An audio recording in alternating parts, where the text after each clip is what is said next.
Hello, I'm Toby. I like Doctor Who, and I'm about to watch a story chosen for me by a friend with the aim of mining it for positives in order to guess what their favourite things about this particular adventure are.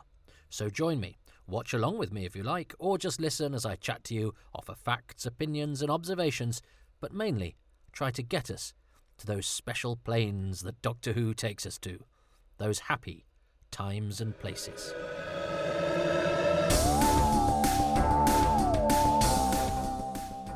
Welcome to Happy Times and Places, a chance to sit and watch Doctor Who alongside me, Toby Hadoke, as I gas on.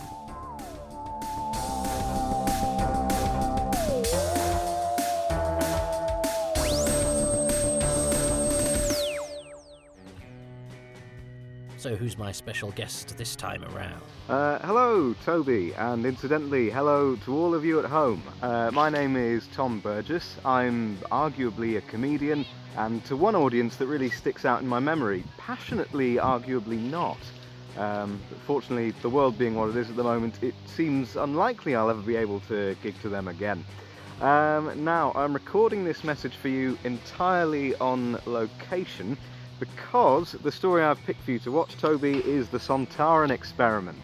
And the reason I've chosen this one really is that it's the first Doctor Who story of the original run I ever saw back in 1998 on VHS. I was 6 years old, and I think even if it hadn't been coupled up with Genesis of the Daleks in that double video pack, I still would have come out of it a huge fan. So I think it's really easy to take a two-part story for granted, especially when it's sandwiched between two of the all-time greats. But there's loads to enjoy in it.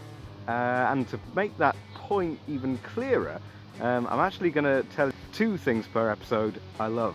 So you're going to have 5 things in total. See if you can manage that. Best of luck! Welcome back to my gaff. It's going to be episode 2 of the Sontaran Experiment. It'll be torture. Quiet at the back. Press play now. Interesting, I was musing about I haven't had time to look it up, the Rodney Bennett and Grange Hill thing. I know there was a reason. I'd either thought it was the case and discovered it wasn't the case. And it's a terrible thing when I've interviewed people now. Because I'd read this, I'd read Doctor Who magazine, I'd watch these things, I'd soak up this stuff and commit it to memory. That's why I know that Glyn Jones is Glyn Johns in the Doctor Who episode guide in Doctor Who magazine for this particular issue. But when you're interviewing somebody, you've got your eye on everything, on the next question, on making sure it's all recorded. That actually, I don't take any of it in when I'm doing the interview. Then I hate listening to myself afterwards. So I think there's probably stuff. If you've listened to my podcasts, you probably know more about what the people who made it think than I do. Now, it is a very good mask. I prefer the Lynx mask because I like the bristle. I like the closeness of it to his skin, and it's a better fix to Kevin Lindsay's face. And I like the prickly beard that he has. But this is a good mask. It's like the Gollum as. You look the same, except you don't, because the actor who played you had breathing difficulties with the last mask, so we've made one that's a bit airier. Identical? No, I'm not. And nor I mean, it's not as bad as the Invasion of Time, where the same Sontaran looks different between studio sessions.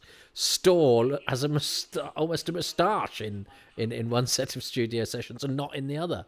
No, in the OB sessions he's got different makeup. But I remember in the book, Harry thinks that Styre looks like the Gollum, and I get that. Poor old Roth, it's sort of, he served his purpose and he's killed. But I love that. Why did you make that disagreeable noise? And that sort of bluntness is horrible. And what does he say? The moron was of no further. So he is quite mean, but he's quite deadpan with his meanness. And I love the way he holds her face. Yeah, when he does that, he treats her like a sort of specimen. And Kevin Lindsay as Steyer is great. I mean, he's off the back of playing Lynx, which is one of the very best man in a monster costume performances in the whole of Doctor Who, I think. But we'll come to that when we talk about the Time Warrior at some point. I love his reaction to this. He's not very happy to see you. He's brilliant. He's such a sort of gleeful troublemaker, obtuse. I've said it 3 times now. Obtuse is the new verisimilitude. You heard it here first, folks. I didn't quite understand in the book. The book is quite a sort of sweaty, headachy affair with lots of sort of parched throats and people, stumbling about blindly. He's very visceral, Ian Marter, when he writes the books, which I found quite unpalatable as a youngster. I preferred them to be slightly sort of easier to experience. I found his books a bit much, and there were ones I had to sort of take a run up to. Give me a break. I started reading them quite early, but I definitely found the Terrance Dicks ones more accessible than the Malcolm Hulks and certainly the Ian Marters. But I remember how he fleshed out in the book. But I was too young to get that the prisoner, this prisoner here, played by Brian Ellis. Oh yeah, but Peter Walsh and Terry Walsh, and you've got Brian Ellis, who is in Mask of Mandragora, also directed by Rodney Bennett. But in Revenge of the Cybermen, in a couple of stories' time, there is Brian Grelis. So you've got Brian Ellis, Brian Grelis, Peter Walsh, Terry Walsh. There are only a certain amount of names to go round. That nobody's actually told this prisoner to be South African, though. I suppose it doesn't really matter. And that's only just occurred to me. It's never bothered me before. And it's really horrible, this, but I thought Roth had been sort of baked by the laser gun and sort of left to die, and that was who Harry had found. I hadn't picked up on the fact that he was I read a lot of them. It was only when I came to the books the second time round that I understood all of them, because I was reading stuff that was above my reading age. But that's okay. I still had a great time, and I learnt stuff, and I learnt some stuff that was wrong. But then I went back to them because, Doctor Who rewards repeat visitings, which is why this is probably the 21st, 22nd time I've seen this. That seems bizarre, isn't it? I've never read The Mill on the Floss, but I've seen the Sontaran Experiment over 20 times. And you know what? I don't care. It's whatever gets you through this life. And Doctor Who's got me through thick and thin. I like Kevin Lindsay's diction because he was an Australian. And he's an Australian doing RP, which gives him this slightly pinched kind of, because he's trying to slightly flatten out his. He's trying to sort of anglicise his colonial vowels. But he's, instead of being Australian, he's sort of flattened them out a bit and gone the moron was of no feather, so it's slightly pinched, and it works, and it gives the Sontarans.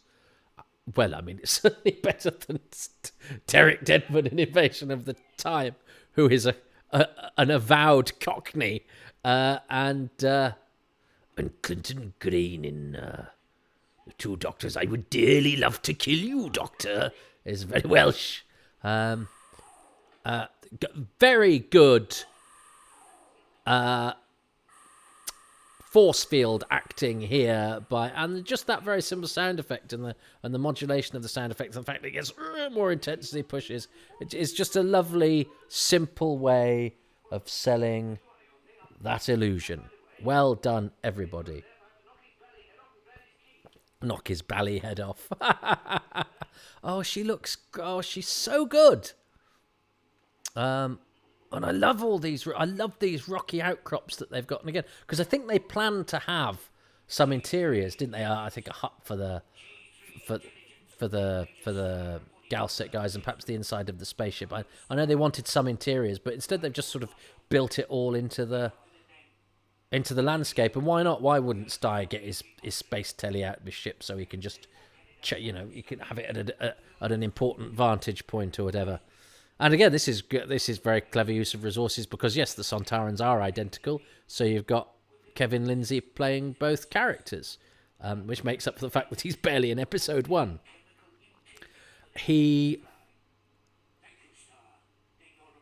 It's weird. I've seen him in the odd episode of Z-Cars and things like that.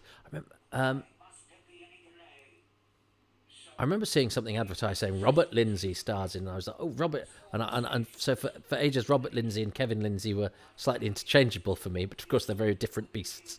I've seen Kevin Lindsay in sort of things like Z-Cars and stuff. And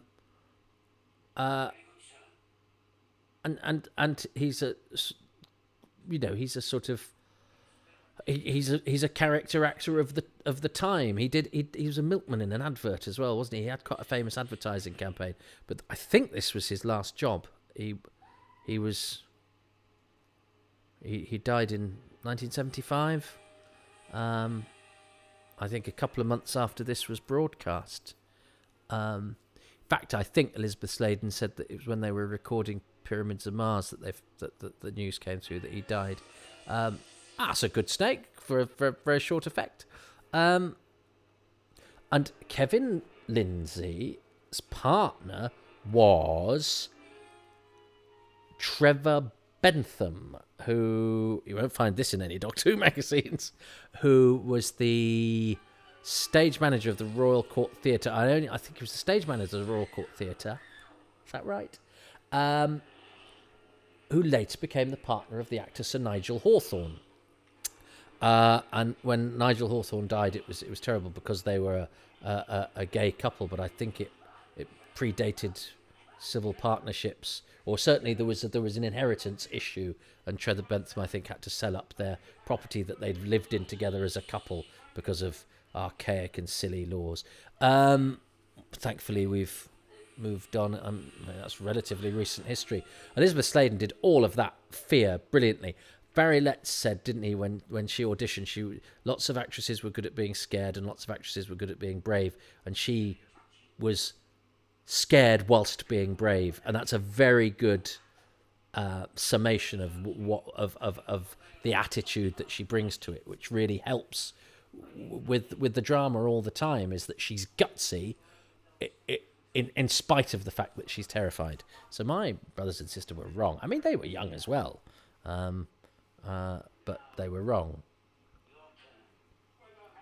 I do quite like the little spin that he does, and then it's the same shot, isn't it? He actually reacts early to that gunshot, but I think it was the same shot as when he shot Roth. Worm. And I think that was the advert break on Super Channel. So again, I didn't really get that shot of his of the Doctor's body, because it was sort of turned into the caption. So those bits all came quite late to me.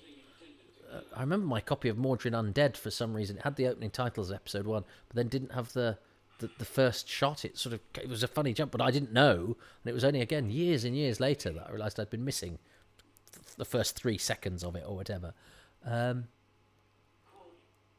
Now, oh, come on, Viril, don't give yourself away. I mean, Donald Douglas does a very good job with that. Donald Douglas is an excellent actor. Bridget Jones, he's in the Bridget Jones movies. He lives in France.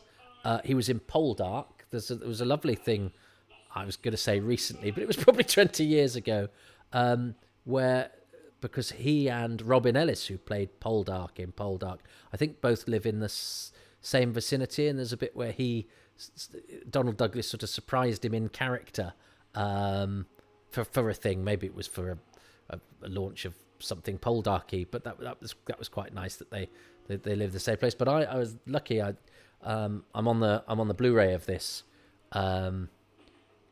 because I'm cheap and available, I think, and there was a gap, and I was helping them out. so I was able to do a Who's Round with Donald Douglas when he was interviewed for. I mean, I just basically asked him when he came in, and I okayed it with Ed Stradley, who directed the documentary, because Donald Douglas was high on my list because he's had such an illustrious career. He's in, is it the ABC Murders of the Poirot that he's in? He's in all sorts of stuff. He was even Ruth's hot dad in EastEnders. Remember Ruth, Mark Fowler's wife? I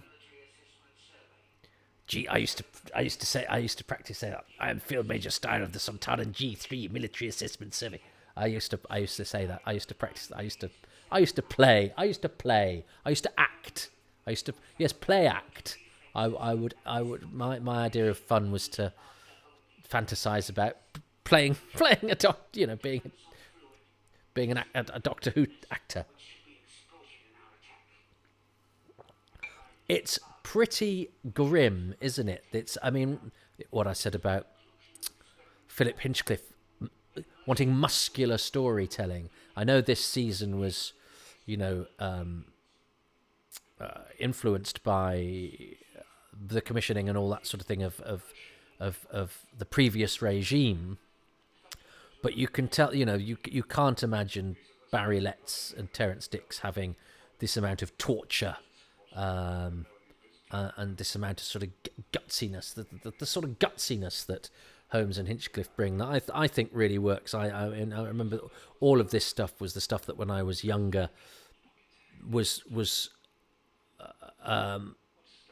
it didn't disappoint me in the way that stuff from other eras did. It matched or exceeded my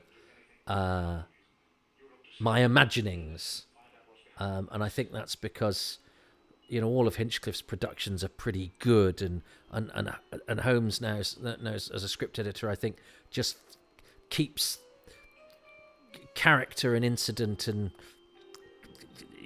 little additions to the script that just keep it interesting or keep it real or keep it inventive. There's a lot of attention to detail, world building. To you lump of filth. They look great. They look really spaced out, these guys. And he's quite a genial looking fellow now, Peter Walsh. I've not met him. I was too late when they interviewed him for the Blu-ray, but I'm glad they got him.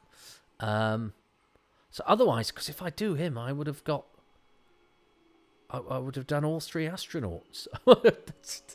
Well, take that out of context. I've done all three astronauts because I've met all three astronauts from Mission to the Unknown. It's amazing. I've been so lucky. I love this scene. I mean, he is destroying the android, which is quite sad. But it's not that sad because I think the android is. I mean, if they'd done it in CSO, it wouldn't have worked. It would have stood out a mile. I don't even know if you could do CSO on location, but it would have looked awful.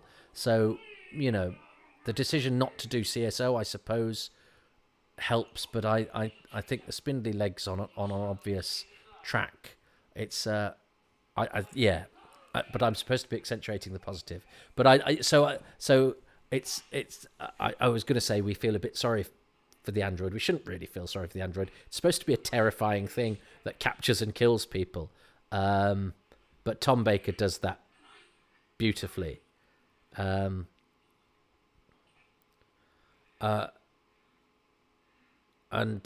of course, Tom Baker broke his collarbone in this, which is why often when he's charging about, it's Terry Walsh. Good job he was there to play Zake. But and you can sort of tell, but they make a good stab of seeing as their leading man's fallen down a ravine, and Roger Murray Leach, the designer, who I've also interviewed. God, I'm a ball. But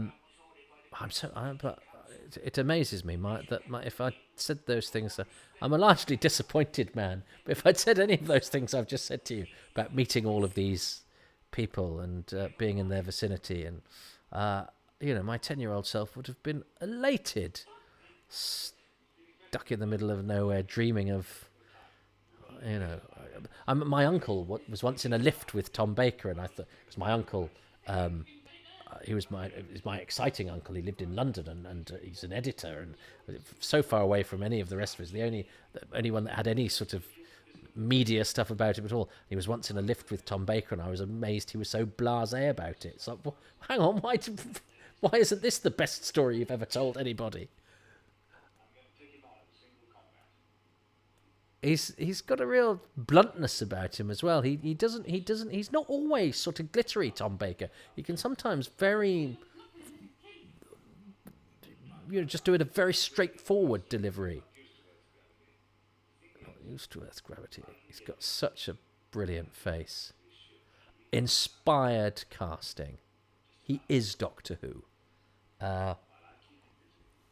But of course, and I think Roger Murray Leach said that Tom Baker was really worried because he's not long into the role. They haven't made many episodes with him, so if he's unable to do it, recast. Thank goodness they didn't. And I've broken a collarbone, and thank God he had this big coat and the scarf.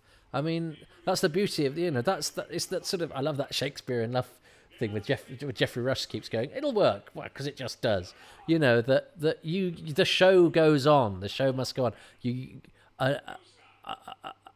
And part of the joy of creativity is it all goes wrong, and sometimes you manage to make a good show, and sometimes because of the disasters you make a better show. I don't think Tom Baker breaking his collarbone helps Sontaran Experiment, but I certainly think they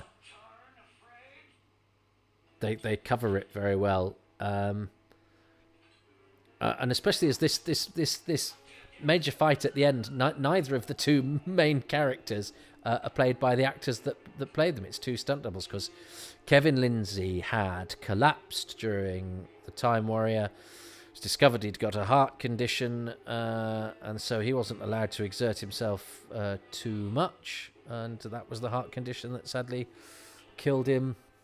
Yeah, I think a couple of months after this was broadcast. How sad. And that's pretty the crushing of the ribcage of the guy that helped him is pretty grim as well. The sort of torture element is very much the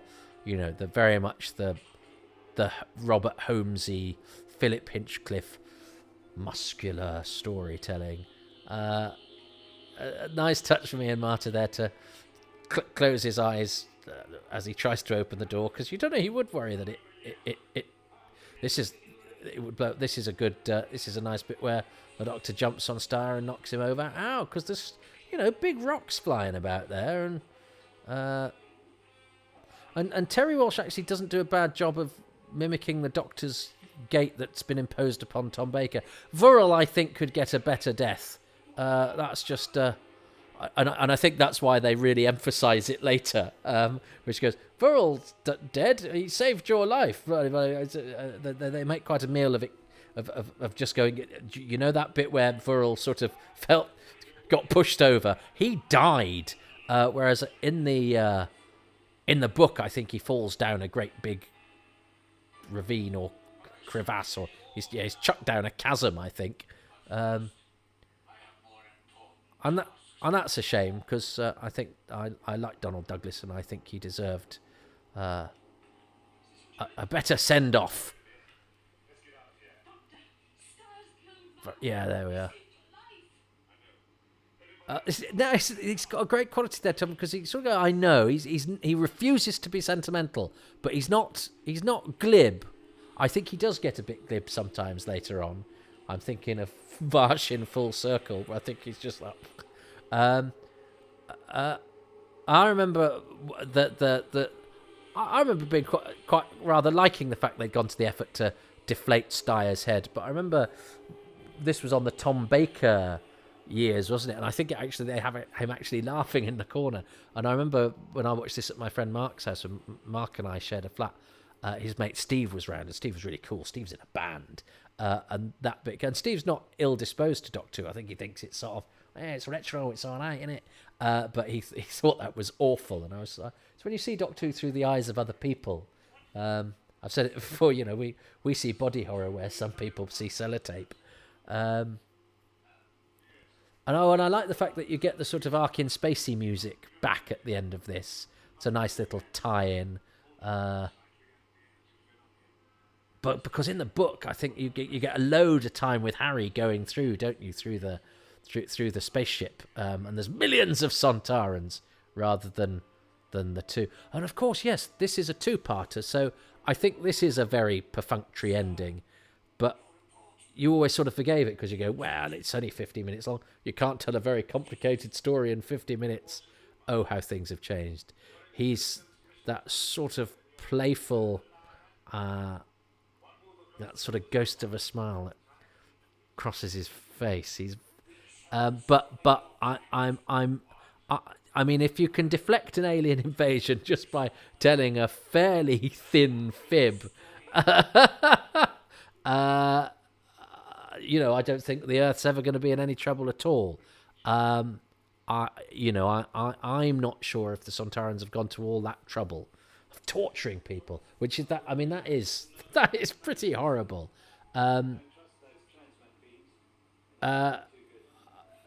If after they've gone to all that trouble, just some bloke they've got no idea who he is looks ridiculous. I like this ending. Just comes and goes, just don't bother invading. You go, call off the invasion, lads. I don't know what that was. I like the ending. The ending's as witty and fun as the arrival, which brings it full circle. What a jolly breeze. There's a mixture of stuff there because it is quite a jolly and economical story that sort of flies by, but it's got the grimness to it as well as the lightness of touch brought by the performances of the regulars. It's good, isn't it? It's good. But what to choose is slightly more difficult because there aren't lots of different places and locations. There's not much not much variety in the cast. So I will have a think about what. I've also got to think about what, because we're even Stevens as well. But and I've got to choose.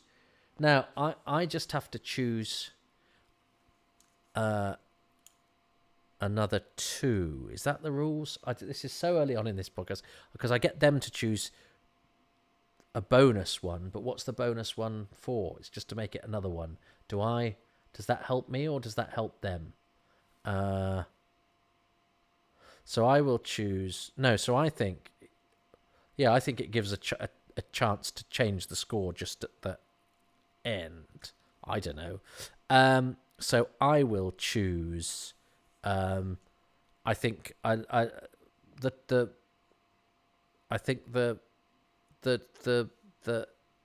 torture stuff, which I think is. It's bringing quite a gutsy element to Doctor Who, and they do it well because I don't think it's gratuitous and I don't think it's horrible unless you think about it. And that's what Doctor Who does at its best, where actually your mind does a lot of the damage. And Steyer, Kevin Lindsay, mixture of mask and performance. Is that quite a boring thing for me to choose? I tend to choose actors.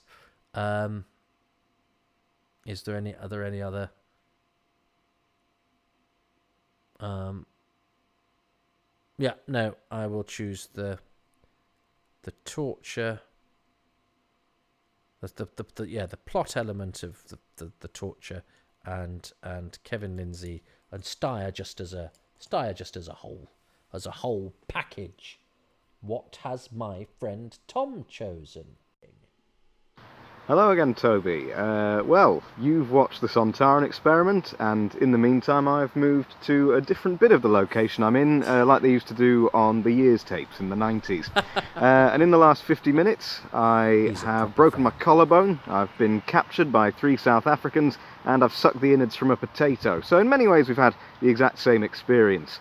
Now I'll tell you my favourite things from the Sontaran Experiment. Part 2. So my first of 2 favourite things from part 2 is the scene where Steyer makes Sarah hallucinate and she sees the ground trying to swallow her up. I think that was probably the first time Doctor Who terrified me. But at the same time, I remember being fascinated by that effect of the ground moving and the sound of it. At the same time as being scared, I wondered how they did that. And again, isn't Elizabeth Sladen just wonderful? And my second of two favourite things from part 2 is the effect when Steyer's head deflates. Again, how did they do that? I thought to myself. And it's a really lovely death that feels like it stands out now. Any old villain can get shot and burst into flames, but I really love seeing one just melt away into nothing. And my favourite bonus aspect of the story, I thought it was going to be that it was all on location, but actually it's going to be that it's all on location and on videotape. I've been thinking about it as I've been wandering around, and I think while you wouldn't want Doctor Who like that every single week, I really love that it's all on videotape. Yes, film is really atmospheric, isn't Spearhead from Space marvellous, etc, etc, etc, but there's an immediacy about videotape. It really leaps out at you. If you're watching something on film, things don't move the same way that they do in real life, in your living room when you're watching it. When it's on videotape, it does. It looks exactly the same. There's something that that grabbed me about that a bit more. I really loved it. Well, I think that wraps up the Sontaran Experiment, doesn't it? Thank you very much. It's been lovely to speak to you, Toby. Bye-bye. Oh, isn't he lovely? And well, I mean, I started well. I got 1 in episode 1, and then I was a complete failure there. I've got to. I think I've got to keep my eye on what I choose, because I chose 2 really boring things, and that what he chose was much more interesting. I've got to keep my eye on that. I failed there, and Tom rightly, I think, is victorious in however the rules of this work, which I'm not quite sure of yet. Brinkmanship. His character, Peter Fleming, is utterly charming. He is a love letter to the sort of telly that people who like what we like love, and it's not cynical. It's beautifully performed. He's very lovable. He's just launched a podcast featuring the character as well. That's really nicely put together. So Tom as Peter Fleming is highly recommended if you like your archive telly and also you have a sense of humour. It's such a sweet character. So thanks to Tom. Thanks to you for joining me on my sofa to watch the Sontaran Experiment. Let's do this again. Yeah, don't go changing. You understand? I'll see you next time. Ta-ta. I hope you enjoyed it, and if any of your viewers at home would like to see anything else I have to offer, please do look up Peter Fleming on Twitter. He is my comedy character. He is an entirely fictional, retired BBC children's pioneer whose classic shows like Professor Zaney's Mad Laboratory and Nicholas the Mischievous Cupboard have all sadly been wiped from the archives, presumably by mistake, and he's determined to find any copies again. Basically, if you're watching this, you'll probably like it, unless, as I've referenced before, if you live in Derbyshire. But statistically, that seems unlikely. Peter Fleming can be found at Peter Fleming TV on Twitter.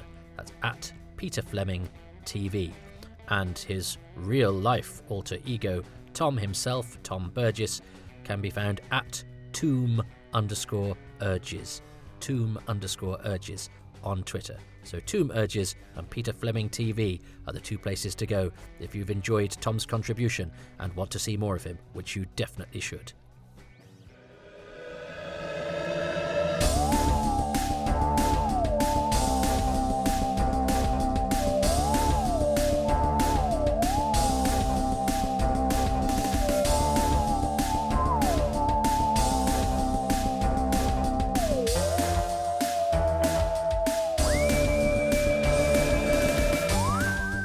Thank you for listening to Happy Times and Places with me, Toby Hadoke.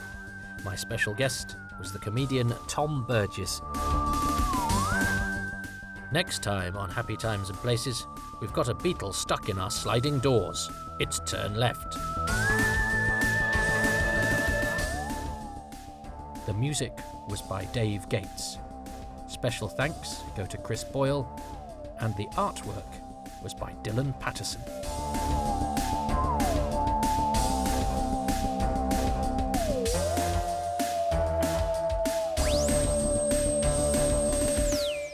Please go to www.tobyhadoke.com for more, and don't forget to rate, thumbs up, and generally be nice about this podcast everywhere that you possibly can.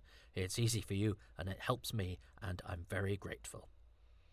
You can support these podcasts and any other of my broadcasting endeavours at patreon.com/Toby Hadoke and ko-fi.com/Toby Hadoke. Patrons get special goodies and advance releases, and my eternal gratitude.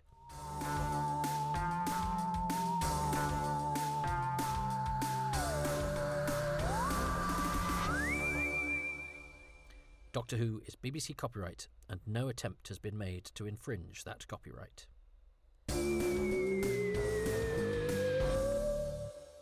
Please subscribe to the official Toby Hadoke YouTube channel.